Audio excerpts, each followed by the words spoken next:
How much Portuguese do you speak? Because you're married to a Brazilian girl. Fala um pouco. Um pouquinho. Oh, the first thing you said to me when we arrived, you told me tudo bem. I thought, wow, this is going to be good. And you're also the tallest guy I've ever seen in my life. Yeah. So it's I'm happy we're sitting down then. It's yes, yeah, but when it's a little, you almost didn't fit in. You had trouble getting the room because just too tall. It happens everywhere. It's crazy because you were born. You are this tall. You are also born. Your father he played tennis, right? That's right. You had this advantage of being tall to play basketball. It could also be used for volleyball, maybe, but not in the United States, right?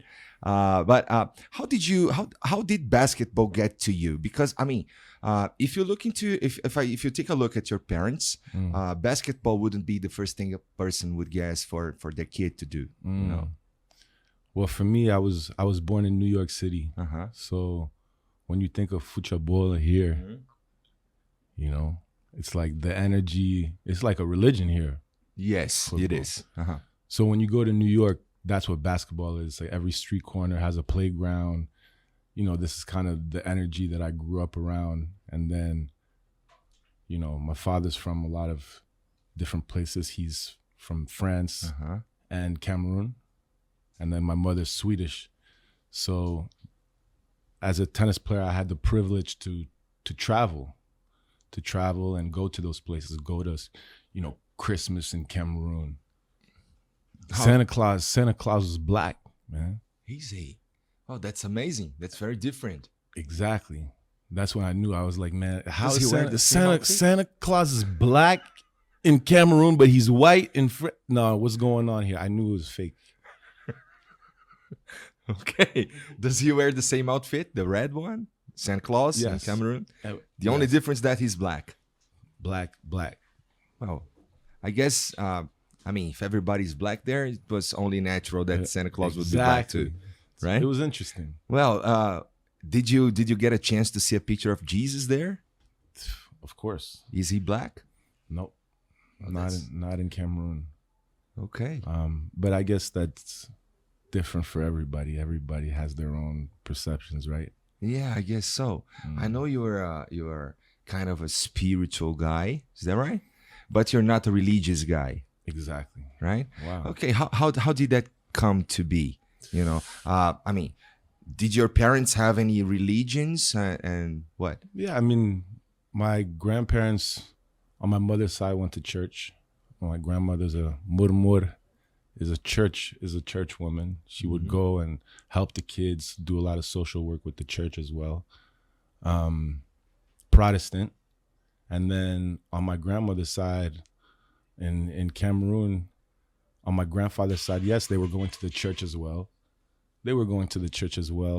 But, my great-grandmother had a tribal tattoo on her face. Whoa. And, so it was juju stuff, I see. Yeah. I see. So it developed into you for being spiritualized and stuff, right? And how did that translate to your game, man?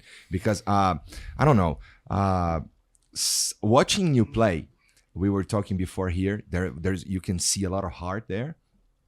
You were always a big team player. I think I saw you saying once, some time ago, a reporter was asking you about people screaming your name and being MVP and stuff, and you said, "Man, I don't care about that. I care about winning."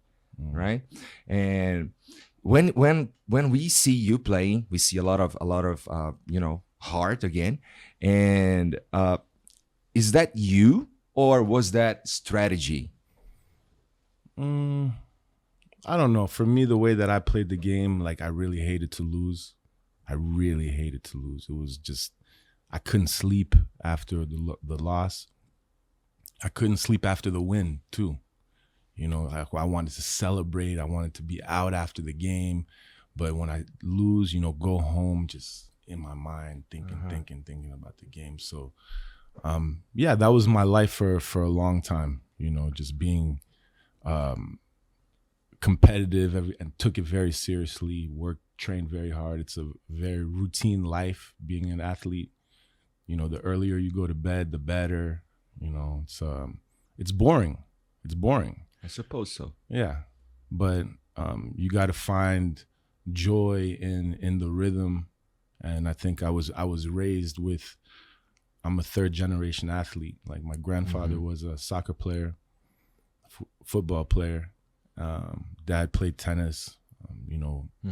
Left home, and he was very pretty early. good at that. Oh yeah, he worked his ass off. He sacrificed his whole childhood, to be a champion. And he left home at 11 years old from Cameroon to go to an academy in France to train, and ended up being the last French player to win a Grand Slam, the French Open, and the only African to win a Grand Slam. I didn't know that. Yeah. Pretty cool.